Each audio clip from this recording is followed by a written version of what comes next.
Hey there, you looking kinda cute. Please consider subscribing and check out our Patreon for more. Enjoy the video. Under my parents' mattress, of all places, I found a bunch of 20-pound bills. I added them all up and got 1,000 pounds.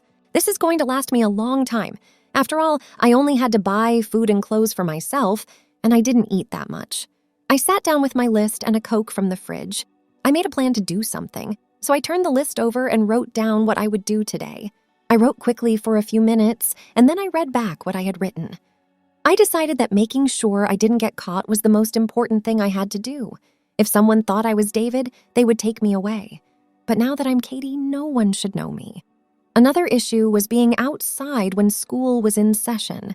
I don't know what it's like where you live, but where I live, we have what are called truant officers. They check to make sure that kids aren't leaving school without permission. I was afraid that if one of them saw me, I would be in a lot of trouble.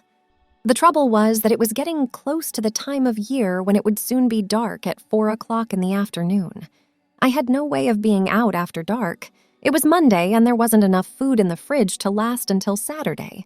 So I decided to take a chance and take the bus at the end of the road to go to Melchester, which is about 10 miles away. Melchester had a big shopping mall, and I hoped I wouldn't get lost in all the people. I guess it was my day for this to happen. In the shopping center, there was a store that sold outfits to all the schools in the area. What if I went to a store and bought a girls' school uniform? Then if I were seen, people would think I just got out of school to go to the doctor. Also, it would be a great excuse if I ever had to miss school again. But which school? Then I remembered that one of the schools near Melchester was St. Winifred S., a fancy day and boarding school. My parents thought about sending me there because it was a very good school with great teachers and students who were well-behaved and, as my mother put it, refined, just like a Swiss finishing school. However, Mom wanted me to go to a public school because she didn't think it was fair for her and Dad to pay for my schooling when they paid taxes, so we didn't go there. Anyway, to make a long story short, the shop in the center sold outfits for that school and the other schools in the area. If I was wearing a St. Winifred's outfit, the truant officer would be very unlikely to stop me because that school is not like the other state schools in the area. For example, it has different hours. The headmistress, a rather haughty woman named Miss Strong, said that she could trust her ladies and gentlemen to uphold the standards of the school when away from the school premises.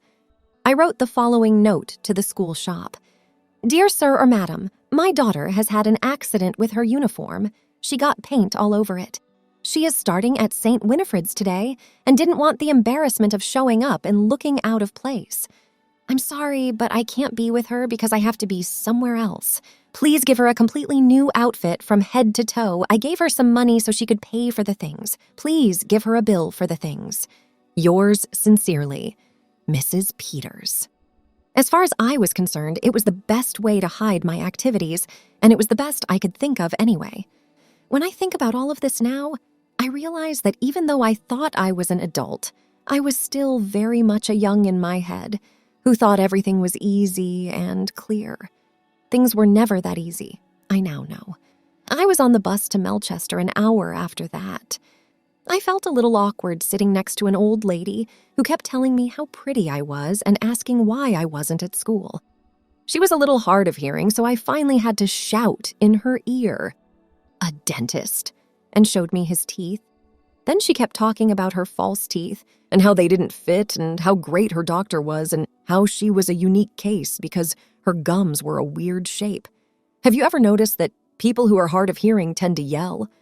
I was trying to sneak into town without being seen, but this old grandma was screaming so much that everyone kept looking at her and at me. I sat down and made like I was going to sleep. I shouldn't have worried because the old lady soon started snoring herself. We finally got to Melchester Shopping Center after what seemed like 20 stops. I got off the bus quickly before the old lady could wake up, and soon I was with a big group of people moving toward the bright lights of the shops. I felt a little crazy because I thought everyone was staring at me. I was always afraid that the truant officer or even a police officer would come up to me and drag me away in shame. Unfortunately, The school shop was at the other end of the shopping center, and it seemed like a very long way to go. By the time I got to the school clothes store, I was almost a nervous wreck. I walked through the door to get my new school outfit with a gulp and a few butterflies in my stomach. I opened the doors and walked into the shop slowly. The store wasn't very big, but I could see racks of school outfits in every color of the rainbow on all sides of me. The boys' clothes were on the right, and the girls' clothes were on the left. I walked to the back of the store, where there was a long bar with 2 women standing behind it and looking at me as I walked toward them. Both of them smiled. That looked good, didn't it? Hello, said the younger. Hello, dear, said the older. Can I help? Uh-huh. Don't be shy. How can I help you today? I cleared my throat and finally said something sensible. I have a note from my mom, I told the woman. I looked in my bag and found the note, which I gave to her. As she opened it, she smiled again and then made a small frown. Well, Katie, this isn't the dentist, dear. Oh, I'm sorry. I gave you the wrong note. She gave me back the note, so I quickly got the right one out of my purse and gave it to her. After reading the note, the woman smiled. Oh, Katie, you're such a bad girl. What happened? Well, miss, I was getting my bike out of the shed when I bumped into an old paint can with a loose lid. I got white paint all over me. It was water-based, so I was able to clean up, but my brand new uniform was wrecked. It's too bad your mom couldn't be here to help you, she said. I took a deep breath, and then I felt tears well up in my eyes. I didn't want to think about my mom at that moment. Don't cry, honey. We'll help you out, said the other woman. That's right, dear. Don't worry, it's not worth crying about. I was given a tissue and blew my nose. It gave me a chance to get better. Thanks for being so nice to me, I said. That's fine, the older woman replied. My name is Janet, and this other woman's name is Dawn. Let's get you changed now, she said, and then she looked at my face carefully. I don't think wearing makeup to school is a good idea. So far as I know, the head... Would you like to take it off in the bathroom? I said in a low voice. Yes, miss. Call me Janet, honey, and now get out of here. I'll get some things together while you wash your face. I went to the bathroom and scrubbed my face clean. What a waste of time to try to look older. I was stupid to forget that I couldn't wear makeup to school. After taking off all of my makeup, I went back into the shop. Janet came over because Dawn was busy with another customer. Everything is clean. Don't cover up your pretty face with so much makeup. Wait until it's necessary. You should see my face before I put on my war paint in the morning. That made me laugh as we walked over to the skirts. Janet took action right away. I'm proud that I don't need a tape measure to know girls' sizes. Now hold your arms out. I did as I was told and put my arms out in front of me while Janet talked to me and gave me lots of clothes to try on. Right, first, from the bottom up, ankle-length white socks. Next, a gray skirt that meets the rules, just above the knees. There was a white shirt, a school tie, a sleeveless sweater, and a purple blazer. Last, a boater made of straw. Katie, these are for you. Go try them on in the changing room. I went to the changing room and carefully folded my dress and to keep them from getting wrinkled. Then I put on the white shirt, which was a little hard because the buttons were so small. Then I pulled the pleated skirt up and zipped it up the side. I tucked the shirt in before zipping it up the side. I went to the mirror to put on the tie. I didn't do very well, and then I heard someone behind me say, Katie, are you having trouble with your tie? I can help. It takes a little practice to get it right. Janet quickly tied the knot for me and then helped me put on the jacket. Oh, I forgot the shoes, Janet said. Wait a minute. She left the room, and a second later I was putting on a pair of black shoes with buckles. Okay, honey, let's see how it fits, she said as she put the straw boater on my head and made sure the purple ribbon went down the back. There, that looks good. Let's go back to the shop and see what you look like. We went outside, where the light and mirror were better, and Janet led me to the mirror. I looked at myself closely and smiled. I looked like a smart English schoolgirl in every way. David could not be found, only I, Katie, was there. Wow, don't you look nice? Dawn, what do you think? Yes, Janet, that's lovely. Katie, are you happy with how it fits? Yes, it looks great on me. Thank you for helping me. Okay, honey, said Janet. I'll just take care of the bill. Did your mother give you a check to help us out? No, but I have some cash. Okay, let me look. Janet put all the tickets from the clothes into the till. Okay, that's £160 99 pence. Do you have enough money? When I saw the price, I felt a little sick. I didn't know how expensive those clothes would be. I said, yes, Janet, as I gave her the money I had in my bag. Janet figured out how much money she needed and gave me the change. Next time, bring your mom with you because that's a lot of money for a young girl to carry around. I put my dress and slip in a bag and said goodbye to the women. Thanks again for helping me, I said. No problem. Good luck with your new school. Bye, Katie, she said. I waved and left the store, letting out a sigh of relief. I had gotten away with what I had done. But now I had a problem. I didn't have enough money to buy the clothes and food I wanted. Not much can be bought with £40. I went to the cash point to try to use my David card to get some money. I walked as quickly as I could to the cash machine, which was right inside the shopping center's door. As I walked, I was aware of the skirt brushing against my knees, the small breeze on my legs, and the hat on my head. The boater's ribbon was tickling the back of my neck, which was a little distracting. Anyway, when I got to the cash machine, there were already 2 people there. I stood in line, a little worried that someone in authority would notice me. But I soon found myself in front of the screen. When I first got the card, Mom and Dad showed me how to use the cash machine, so I wasn't scared to use it. But I was very afraid that the machine would not let me use the card if my account had been frozen after I so-called had died. I put the card in the slot, wrote in my PIN, and asked for £100. After a few heart-stopping seconds, the money was given to me. I got my card back, and I could start breathing again. I took the money and put it in my bag. I was suddenly pushed down, my hat flew off, and my bag was taken from me. My head hit the ground hard, and I felt like I was going to pass out. I heard someone yelling in the distance, but then I passed out and don't remember anything else. I woke up on a bed in a room that looked like it belonged to a hospital. My head hurt, and I groaned something I couldn't understand. "Hello, sleepyhead," a woman's voice said. "Did you decide to get up then?" "Where am I?" "You're in the medical room of a shopping mall." "Honey, how do you feel?" "All right, I guess. I have a bit of a headache, though." "I'll get you something for that in a minute." "What happened to me?"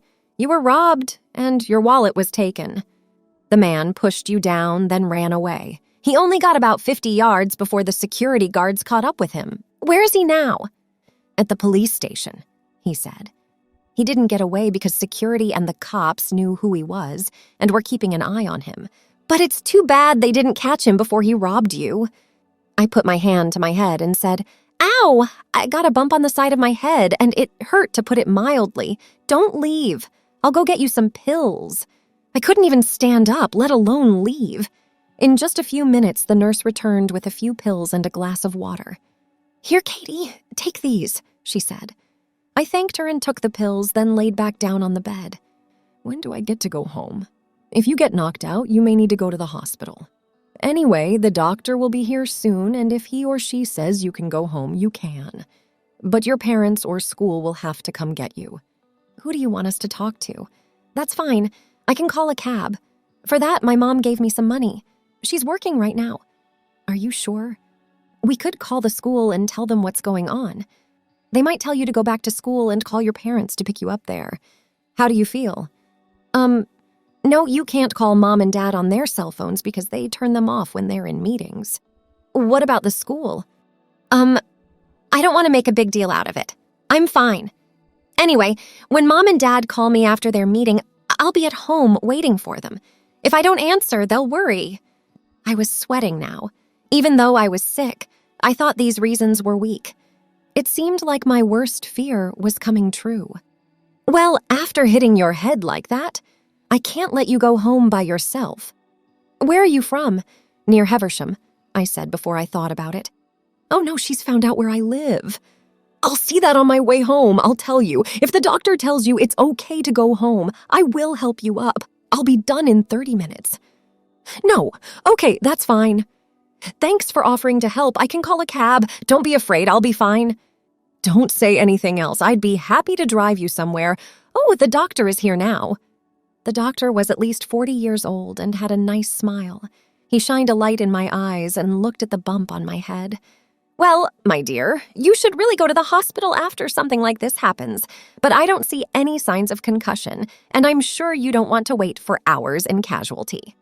If you feel sick or unwell in any way, you should call your doctor right away. I'll give you something to tell your parents.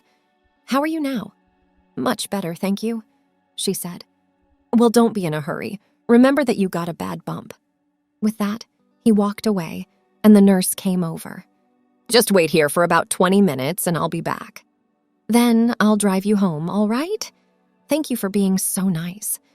You're welcome, honey. The nurse left the room, and I was left to my own thoughts. I thought about everything that had happened. The old lady on the bus, the uniform shop, getting mugged, and now this. I could see what would happen in my mind. The nurse would take me home, figure out my situation, and call social services. How could I help? I couldn't think straight because my head hurt. Then out of the chaos of my thinking, an idea came to me. I know it sounds stupid, but I wasn't thinking straight. I would leave now, before the nurse got back. I got up slowly and walked over to the door. I slowly stuck my head out into the hall. There was no one around. I went back into the room and got my jacket, hat, and purse from a chair and a desk, respectively. I was about to leave when I felt bad about leaving without saying thank you. The nurse had treated me so well. I moved toward the desk. There was a pen and some paper to write on. I quickly wrote a note. Thank you for being so nice, nurse. I don't want to make you work any harder, so I'll call a car. Thank you again, Katie. Immediately after that, I left the room and joined the people in the shopping center. I kept my eyes open to make sure the nurse wasn't around, and in no time I was at the big main door to the shopping center. Outside there was a line of cabs, and I walked up to the first one. Tesco's, please. Jump in love. Tesco's was a big grocery store on the edge of Heavisham, and I was dropped off there about 10 minutes later. I got the food I needed quickly. I went to the store and bought eggs, butter, milk, coconut cake, bread, and a few other things. In less than 15 minutes, I was at the bus stop waiting for the bus. After 10 minutes, I let myself into my house, sat down in the couch, and breathed a sigh of relief. I was finally home. I rubbed my throbbing head and thought about what else could go wrong. Had I taken more on than I could handle? How long can I keep getting away with this? Living alone at home wasn't as easy as I thought it would be. I fell asleep thinking about everything that had happened to me. I must have still been hurting from the bump on my head because when I woke up, my head hurt, and for a few minutes, I didn't know who I was or where I was.